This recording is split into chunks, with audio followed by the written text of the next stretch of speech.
This is the Bush League Huddle Fantasy Football Podcast. I'm Raj. I'm joined alongside, as always, Fab and Nacc. Week 4 is Up. officially in the books, and what a Monday night football match we had between the Seahawks and the Lions. Guys, I feel like it was the Monday night football matchup that the NFL needed. There's been a lot of talk about two high safeties and defenses reigning supreme, and it was nice to just have a high-flying match. So we're going to talk about that one. And obviously, unfortunately, the snoozer between the Dolphins and Titans, that was really, really hard to watch that matchup. So we're going to be breaking down those games, some key takeaways from both of those. And after that, we'll dive deep into the fan favorite love-hate segment for week 5 to help you out with your fantasy lineups.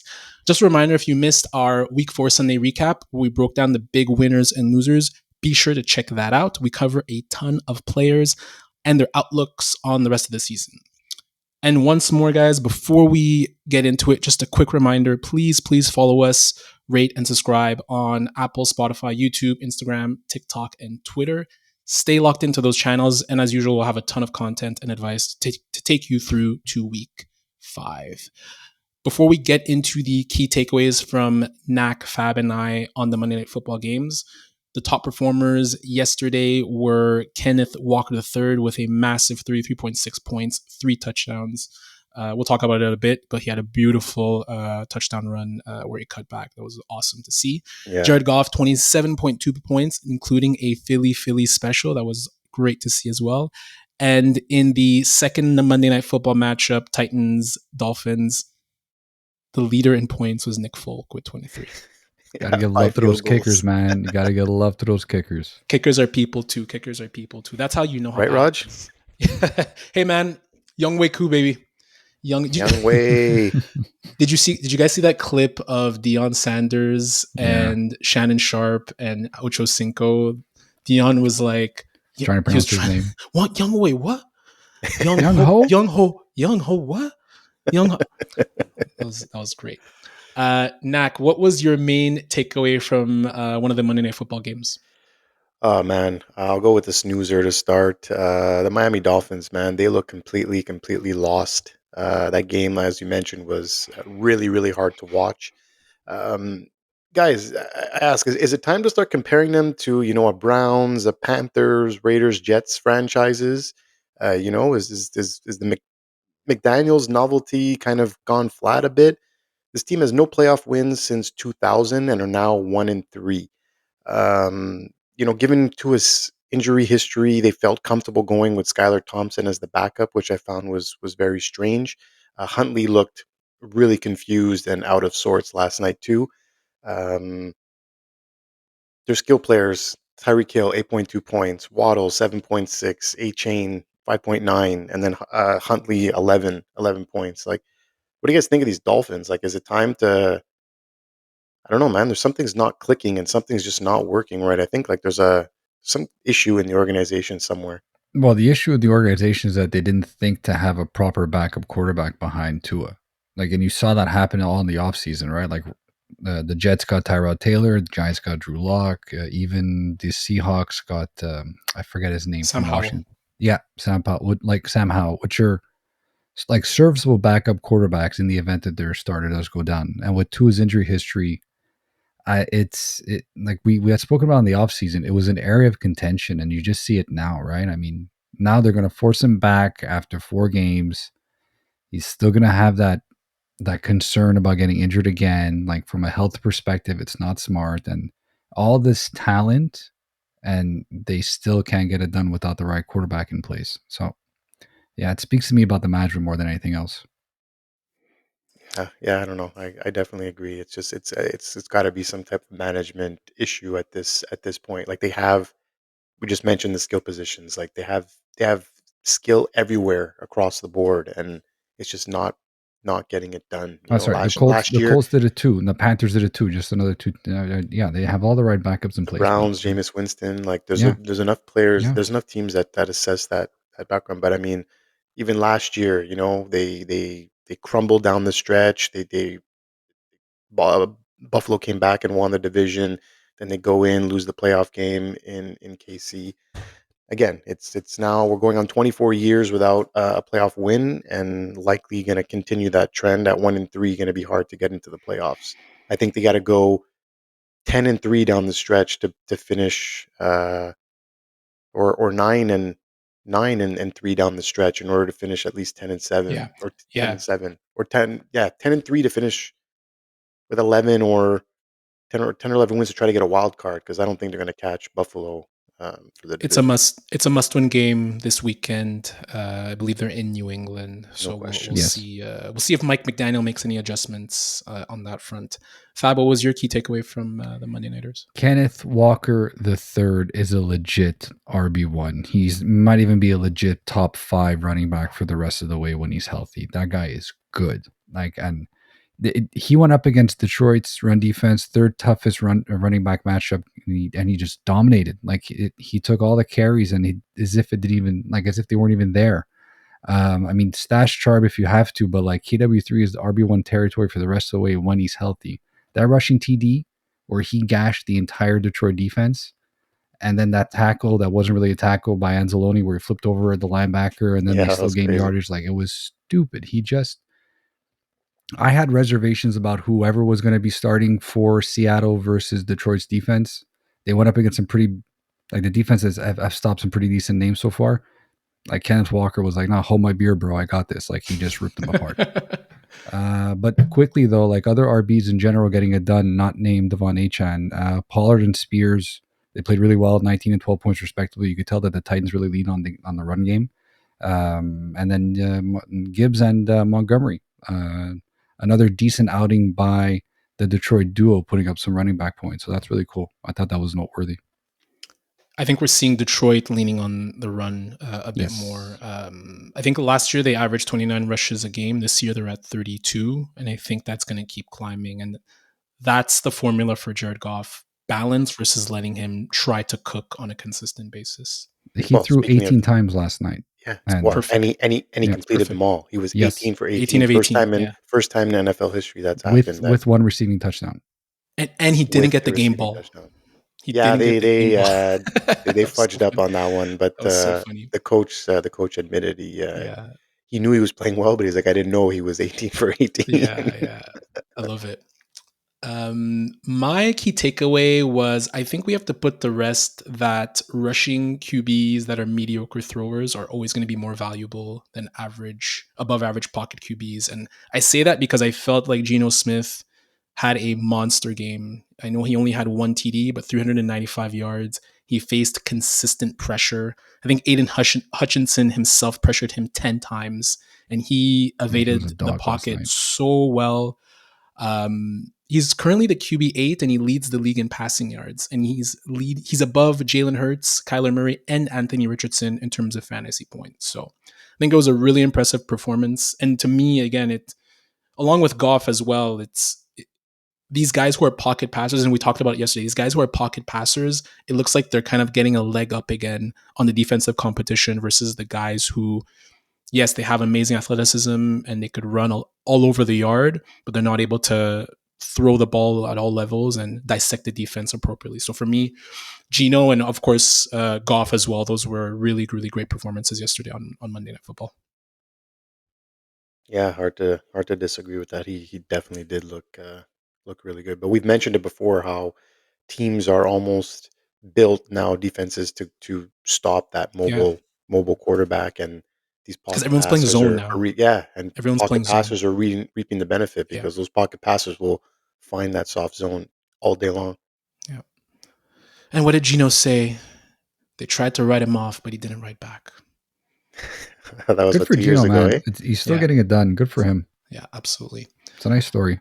So that was the last doubleheader Monday Night Football, I guess, combination that we're going to have until week 15. Again, I'm not sure how I feel about it, but it's hard to kind of key in on both games. But it seems like in back-to-back weeks, there was at least one solid game and one dud. So Well, yeah, it wasn't that hard last night to key in on both games. yeah, exactly.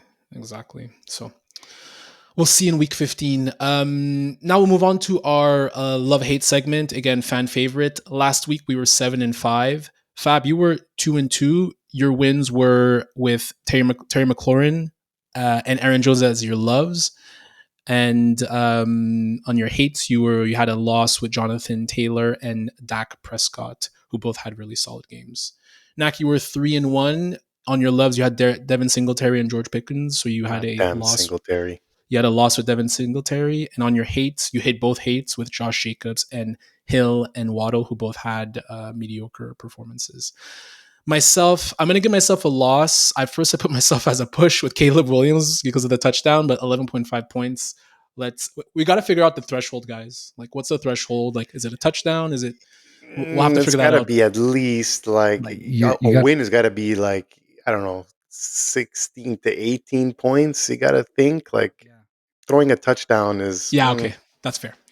Anyways, I gave myself a loss for Caleb Williams. Stephon Diggs, I don't have the number here, but I think he was at like 18 points. He had a touchdown run, and about 5. He went 5 for about, I think, 59. So win there. And then on the hates, I definitely did not hit on Jared Goff. 27.5 points. I thought the Seattle pressure defense would do a number on him.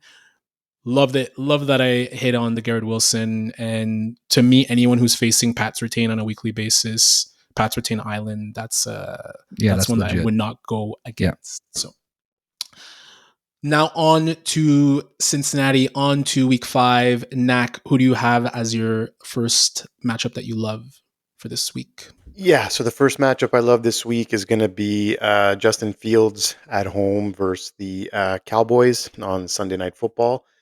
Fun fact about this game, these two storied franchises, the first time they meet on Sunday Night Football, which I found strange. Yeah. But I just read that before the episode. I thought that was first, interesting too. first time they meet at Sunday Night Football. So Fields has clearly established himself as the QB1 in Pittsburgh and as a QB1 in fantasy football. Started off slow, but back-to-back games of 20.4 and then 32 point, almost 33 points this last week. Dallas is also going to be shorthanded on D, so notably no DeMarcus Lawrence, defensive end, and then Micah Parsons is also going to be missing the game, so he won't be running for his life as much as we once thought. And the Cowboys are also giving up the 5th most points to QBs with those two in the lineup. So I could imagine how much more damage could be done without them. We know the Steelers line is a little bit banged up, but hopefully Suamalu is coming back. That was a force last year. But I definitely love this matchup and definitely want to see what he does underneath the lights in prime time. But definitely love the matchup. I think it'll be a shootout. Yeah, I'm excited for this game. It's going to be a Yeah, really fun Sunday Night Football game. Who do you have as your second matchup that you love, Nacc? I also like Travis Kelce on Monday Night Football, actually, another primetime game versus the Saints. The Chiefs just lost Rashee Rice, as we obviously mentioned yesterday, most likely for the season. The diagnosis is not out yet. I think he's seeking a second and third opinion, but people seem to think that there is ligament damage. It might not be an ACL tear, right? That's what I saw too. Yeah, that's what they're saying. They're looking for. He's going. I think he did a second opinion, but he's looking now for a third. Could be bone bruise type deal, but a lot of people are saying it's most likely ligament. Um, but that being said, they need someone to step up in that offense, and there's going to be Worthy and Hardman who figure to see some bigger target share, even Juju. But the biggest benefactor, I think, will be Kelce. He saw 9 targets in week 4, so that was the most of the season by almost double. And I think that trend continues going forward. And he also seems to turn it on more under the lights in prime time. So the Saints are also giving up the 5th most fantasy points to tight ends at this point. So great news for the people who drafted Kelce high. I would expect a very productive Monday Night Football. I'm seeing somewhere along the lines of like 10 to 12 targets That's easily. amazing. 5th Yeah. most, and they had an absolute dud from Kyle Pitts last week. That's quite impressive. Well, the All big right, outlier is Dallas Goedert for his 170 yards and 10 yes, good receptions. point. Yeah, good point. Thank you, Nacc. Fab, let's move on to your loves this week. Speaking of a lot of love. Yeah, I love me some Jordan Love this week. He has a great matchup versus the Rams, giving up the second most fantasy points to quarterbacks. Last week, Love finished as QB1 overall, 35 points. And while I'm not sure he can come close to those numbers this week, because we don't know what the game script is going to be if they get ahead pretty early, I still think he's going to have an excellent, excellent game versus the Rams. Despite not having Christian Watson, I still expect a big game from him and the rest of the Packers pass catchers. But just in general, though, side note, I think Love can actually go on a tear in the next 4 weeks. He has a very favorable schedule coming up. He faces the Rams, obviously, second best matchup. Then he goes to Arizona, 10th best, Houston, 4th best, and Jacksonville, 3rd best. So the next 4 games for him can be stellar. By the time November starts, I think he could be your overall QB1. Yeah. So I love me some Jordan Love this week, man. It's gonna be really nice. Yeah, I agree with you. I just think he just needs to protect the football. He's been a bit loose with it. I'm assuming it's the injury, but we saw he was really, really loose with the football against. Let him throw, man. Let him be that gunslinger like he's supposed to be. I love it. Yeah, I don't see him getting 54 attempts all that often. No, because the game script is obviously going to go against him, especially if they get out kind of early. But yeah, they were down 28-0. Yeah, so that obviously helps. Give me your second one. Give me your second one, Fab. Ramondre Stevenson versus the Miami Dolphins. So Miami D, not to pour salt on the wound here, but they've been giving up the 4th most fantasy points to running backs. They've surrendered 7 rushing touchdowns in 4 weeks and are giving up about 5 yards per carry. Pollard and Spears gashed their defense last night. And with Miami traveling on a short-ish week, I think Ramondre has a pretty good game. Pats really don't trust their passing game either, so I think this equals some more touches for Stevenson, which equals an excellent fantasy production outing. So Stevenson, I think, can get into the low-end RB1 numbers this week.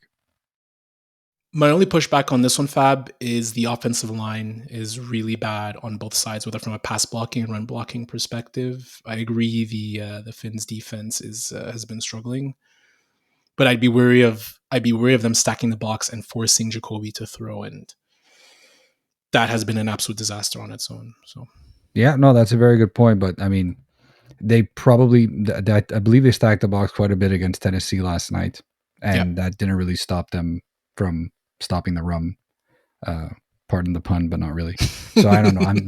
I don't know. I have high hopes for Ramondre this week, and I think it's a really plus mashup. And playing at home versus a division rival is always going to be fire for him to get some points for fantasy perspective. Totally. Have to think it's the last straw for Brissett. Like if he has another massive dud. I mean, at this point now, like I don't see. It wouldn't hurt them to put Drake in. I know we spoke about it at length. You want to let the rookie quarterback sit, right? But I think 5-6 games, okay, it's a bit of a body of work for him to get under and start actually seeing what he can do. Like your season is lost at this point. Might as well see what you have in the kid. The only thing I don't like about that is what Raj just alluded to, is the offensive line. Like, you don't want to get this kid killed. He played he played 2 drives. That game he came in and he was sacked like 3 times or something. Like, one of them he really got crushed. So like I think I understand a bit more why they're a bit, let's wait and see and see if this line can put it together before we just throw a rookie out there and potentially get him killed. Like, they know that's the franchise guy. Let's not get him run over by a truck. That's a very good point. You don't want to kill the kid after on his first game. You're talking about Joe Milton, right? Yeah. I would love to see him play. I would love to see what he can do.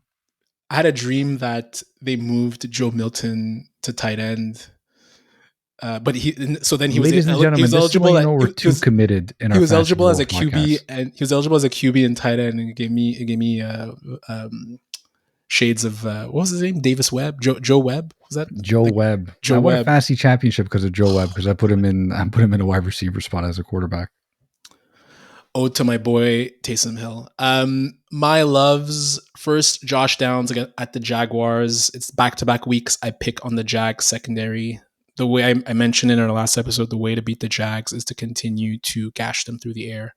They're giving up the most fantasy points to QBs, and they still have 4 defensive starters out due to injury. I think it's fair to say everything is unraveling for the Jags. We saw the press conferences with Doug Peterson, And I think it was Andrew Schultz that was even saying that the locker room is completely not behind Doug Peterson right now. So whether it's Flacco or Richardson, I really like Downs in this matchup.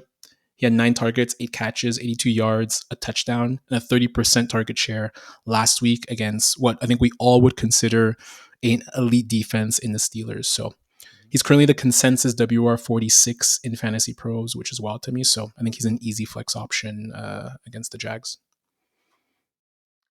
Yeah, my only concern is that the entirety of the game it was Flacco that was playing. So if Richardson plays, I'm not sure he can, because we know, like, I don't know if Richardson can sustain a proper wide receiver, to be honest with you. He's been like good the call, with Richardson, though. no? Exactly. He's been really good with Richardson together. Last year, like in the short time that Richardson played, he had some. I think it was he had the 8 for 57 game. So like not amazing. Like, yeah, Fab, to your point, not amazing. But I think the Jags defense, and look, these are he's playing now his 3rd game. So I think he's back from injury. So yeah, no, very good point. Absolutely. My second love this week, I wanted to go against the grain. This is your boy Fab, whatever name you want to call him, name it Withheld, Towelman, Massage Watson, which is my favorite. Bed Bath & Beyond's favorite customer. Is that who this is? Go against Keeping the them grain. in business, baby. Keeping them in business. Go against the grain. You can ask his massage therapist if he goes against the grain, if you know what I mean. Oh boy. Should I continue? Want to? Raj, maybe give your reasoning, Raj. Look, he hasn't been as bad as we think he's been. Is it because there's no massage parlors in Washington? Is that why he's going to do well? He's going to be focused on the game. Okay, I'm done. Look, I'm done.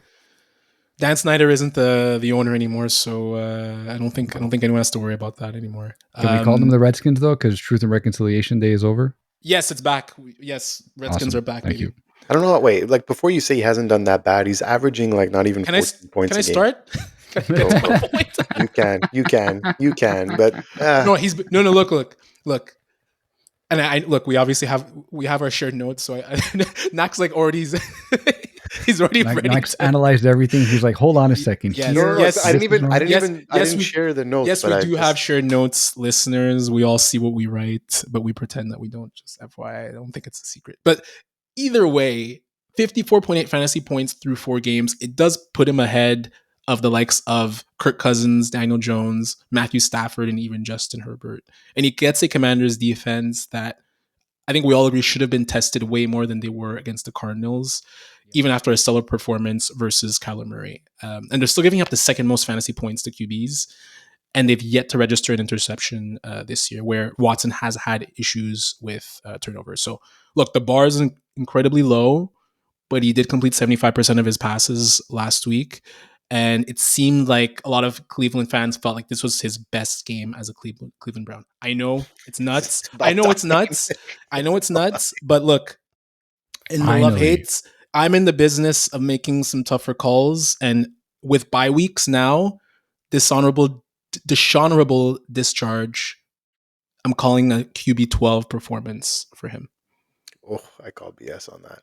I can see it happening simply because Washington is obviously not a very good defense. Like they give. I'm looking at the points against. 37 points to Baker, 22 to Daniel Jones, 31 to Joe Burrow. Kyler Murray is really the only outlier. So if he doesn't put up like 18 or 19 points, then this is easily a loss for next week. We'll talk about that. But no, this is a good call. And look, I'm not in the business of like, oh, hey, like that. Like there was a long bomb to Cooper that was called back on like a bit of a BS penalty that would have given him an even better game. Oh, so now we can go off a little bit of penalties with some people. When it comes with my players, yes. Especially when I'm going with Deshaun Watson. I just wanted to. We just can't center it all around one specific team that plays in a certain division in a certain state. I'm taking the notes. I'll just take the notes down. I got it. Only Rodgers players.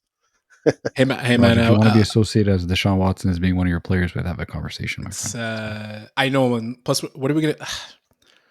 I You don't. I want don't to think. put I you don't want think. to put I his don't think it's a good graphic idea up? to put him in our socials. I don't You want think to I'm put his gonna put him. graphic up? I don't think it's a good No, idea I don't either. think I'm gonna do. No, it's not. If you Google search Deshaun Watson PNG, you're not going to get what you're looking for. You'll definitely get a P. I don't know what You're definitely going other. to I get a don't. P. Ooh. It's off the rails, ladies and gentlemen. Thank you All for right, coming. Nacc, who's your first hate? Let's move on. Yeah, I think it's a good call. Good call. My first hate of the week is going to be Deontay Johnson at the Bears. He's had back-to-back great games after a QB change with the Red Rifle, with 26.2 and 21.3 points respectively the last 2 weeks. However, he gets a Bears D giving up the 6th fewest points to wide receivers at the given time. The defense is incredibly daunting. And besides the 27 points that they gave up to Nico Collins, no other wide receiver has reached more than 8 points all year. So I think Johnson struggles in week 5 and might not reach double digit fantasy points this week. I'm looking in the range of like 8 to 9 points for Deontay. This is the best secondary in the league, bar none. Like I love watching this defense. They're so good, and I completely agree with this call. This is going to be a great test for Andy Dalton too, to see exactly what he has right now. Yeah, maybe it'd be a little bit better if it was, if the Carolina was at home, but now they're going to Soldier Field. I don't know. I think the whole team is going to struggle against that defense. And, okay, Andy Dalton's been playing well, but this is like a down to earth game for them. And I think Deontay struggles as a result. It's 27 targets in 2 games. Deontay Johnson. They're You force love feeding to him the see it. ball. You love to see it though. Well, he was one of our It took guys that so. we said at the beginning of the year, like he Yeah. was going as wide receiver 40, if memory serves me right. And it was like we called it like the steal of the draft. But, we also thought that Bryce Young would probably do a little bit better than he did. But Yeah. he's always been good with a serviceable quarterback, right? Like he struggled with the likes of Kenny Pickett. He struggled with, Mitch Trubisky. But then Mason Rudolph down the stretch last year, and like guys started catching passes, man. You No, just it's need good to someone see. competent to get you the ball. Yeah. Yeah. Nacc, can you give me your second hate in your best London accent, please? Oh no, I'm not gonna Hello. attempt that. Are you I'm from not gonna. London town? You talk like you're from London. It's a Ferrari in the garage. Yeah, so my second hate this week is going to be Aaron Rodgers versus Minnesota. Of course, as you guys might have guessed, that game is in London this week. He also was on McAfee today and saying that he has swelling in his knee as well, so he's got a little bit of an injury going on also. But look, he does get a familiar foe in the Minnesota Vikings. Obviously, spent 17 years in that division. But unfortunately, I believe he's going to struggle for a second week in a row. So, week 4 aside, the Vikings have been very stingy to opposing QBs, giving up the 8th fewest fantasy points. That number likely shot up also with Love's. What is it? Was 35 points? I have the 35 points last week, so I'm sure that number was skewed the 8th fewest points, but Stroud and Purdy combined for 27 points in weeks 2 and 3. So that's 2 pretty good QBs that they were able to shut down. And these London games are always weird. I find. I think we get some. So I think we get some similar stats to week 4 for Rodgers. So if you can, I would put another option in there. Yeah, I don't disagree. I'm not a fan of London games in general. You're probably starting the players you have to start, but apart from that, like I try to look elsewhere. You never know what you're getting when you go across the pond. Yeah, it's like worse quality than Thursday night football games. Yeah. Plus, they have Very similar. It's like a very good comparison. Yeah, it's just like true. The time change screws you up. Like I think they said they're leaving on Thursday or something. Like by the time I don't know. It's all it's very messy. It's all wishy washy. Fab, who do you got for your? We're going to continue with the Jets. I got Breece Hall against the Vikings as my as one of my hates this week. I mean, obviously you're most likely starting Breece Hall, but you're going to obviously have to temper your expectations. The Vikings are actually giving up the 4th fewest points to opposing running backs. Have allowed 1 rushing touchdown all year. They've been a powerhouse on both sides of the ball, and if the game gets out of hand early, Rodgers might need to throw it more, which will obviously limit Breece's involvement. But apart from that, Allen is basically outperforming Hall right now, from a yards per carry perspective and a yards after contact perspective. I don't see Hall putting up those RB1 numbers this week like you normally would expect, so he's a bit of an RB2 for me this week. Allen has just been. He's looked more explosive. Yeah. And we spoke about it yesterday, right? Like Rod, you mentioned how like he's hanging behind the line of scrimmage a little bit too much and dancing a little bit more than he should. And I don't know how that's going to translate that well against the Vikings, who are actually a very good run defense too. Yeah, and I forgot the guy's name, but I sent you guys that graph that looked at elusiveness runs, and it looks like Braylon Allen is even more elusive than Breece Hall. So I agree with you, and that Brian Flores defense, man, is a very good team and a very good defense. They're good. Like their coach is obviously a quarterback guru, and he's just playing great right now for them. And then you have Brian Flores, the defense. Like everything is just really, really falling into place very nicely for the Minnesota Vikings across the board. Period. So it's a tough team to play against right now. Fab, who do you have as your second matchup you hate for the week? I got Mr. Patrick Mahomes versus the Saints. He's without his running back 1. He's without his wide receiver 1. He's without his wide receiver 2.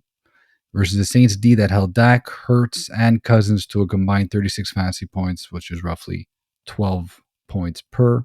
So it's hard to be excited starting Mahomes versus the Saints D that's giving up the 4th fewest fantasy points to quarterbacks. Despite that, Mahomes hasn't exactly been lighting it up the score sheet either. He's less yards and TDs thrown than this time last year, and he's yet to hit 20 points this season, 20 fantasy points this season. I think that trend continues, and I'm downgrading Mahomes to a QB2 this week. He is on pace for 20 interceptions. It's nuts. And we talk about Jalen Hurts being turnover prone. Mahomes has not played well. And I think, Fab, you were saying in our pre-show, maybe in 1 QB leagues you consider potentially sitting Mahomes. In 1 QB leagues, I would consider sitting Patrick Mahomes this week. Obviously, it depends on who your other quarterback is that you're starting. Like I'm not saying start Derek Carr. No. But all this to say though, like I mean, if you picked up Sam Darnold, or if you drafted Jaden Daniels late, or if you have one of those guys that are all of a sudden outperforming based on their draft position, like you might be better off sitting Patrick Mahomes this week, which is crazy to say. Yeah. But it's also where we're at right now. I would agree with that for sure. And we'll wrap it up with my hates. So my first matchup that I hate this week is Bengals backfield versus the Ravens. The Ravens have the 4th best defense against the run from a fantasy perspective, and they have not allowed a single rusher to go over 50 yards in a game. So they're looking like the vaunted defense that we know and love, led by Roquan Smith and Kyle Hamilton. I know Chase Brown, Zach Moss had a really strong performance together against the Panthers, but it's still a split committee. It's hard to know who to trust between those two guys. Moss is the consensus 24th running back on Fantasy Pros, Brown the consensus 27th. And I personally think there are better options if you want more of a RB2 flex play, and even Justice Hill and Tank Bigsby who have better matchups. So I would avoid both those guys this week. Second one, this one's a tough one because he's been on such a wagon and such a roll this year, but don't like the matchup at all with Alvin Kamara against the Chiefs. He's going to be meeting Mr. Chris Jones and George Karlaftis, who have probably one of the best fronts in the league from a run defense perspective. They've held Derrick Henry to 46 rushing yards and a TD, Zach Moss and Chase Brown to a combined both of them together, 65 yards. Bijan Robinson only had 31 yards and a TD. And our boy, league winner and Bush League Huddle favorite, J.K. Dobbins, to 14 carries and 32 yards. So this is the NFL's second leading rush defense, and they've allowed the second least fantasy points per game to running backs. You might think that they'll be more susceptible to the running back reception game with Kamara, but they're also allowing the first the fewest catches to running backs from a fantasy perspective or just overall perspective in the league as well. So you're starting Kamara either way, but I think this is one where it's really hard to expect the typical RB1 numbers as good as he's been so far this year. So we each have a player in this game that we either love or hate. So this is going to be something that we're going to have to watch very closely for next week. Nacc has Kelce. Yeah, exactly. Yeah. He could have had Xavier Worthy, but you know, that's too easy. He's too. No, I made a bet. That season long already. If Worthy is the only wide receiver in the world available, Nacc still won't love him in the love-hate segment. Come on. I mean, up until this episode, I was going to say that about you with your league winners had a couple of bad weeks too. Your league winner, Nacc, the best. It's always a referendum on our guys, Fab. But it's not your guys. When Nacc's guys don't do anything. All I know is Roger. All I know is that you and I we count our losses. That's the only thing. 3-1 last week. 3-1 last week. That'll do it for this week's episode. Let's go back to week 1, 2, and 3 and see how that went. That'll do it for this week's episode, guys. That's all we got. Thank you once more for listening. Once more, follow us on your podcast platform of choice, on all social media platforms for continuous content related to week 5. On behalf of Fab and that was like a little southern accent. No. Week 5. It is late. On behalf of I'm not gonna do London accent. London accent's the worst. It's the hardest to do. On behalf of Fab and Nacc, I'm Raj. This is the Bush League Huddle Fantasy Football Podcast. Sponsored by Bed Bath & Beyond. Thank you very much. They got great specials on hand towels. Oh, man. We need a sponsor. We definitely need a sponsor. He doesn't need specials. He's got $230 million in the bank. Yeah, that's true. He gets them for free. He just goes right in the back. He goes in the equipment office and he gets them. They're waiting for him over there. Mr. Watson, he's got VIP service in there, maybe. Yeah, he's got like a nice little card, VIP service. Oh boy. Good night, everyone. Good night. Goodbye. Bye.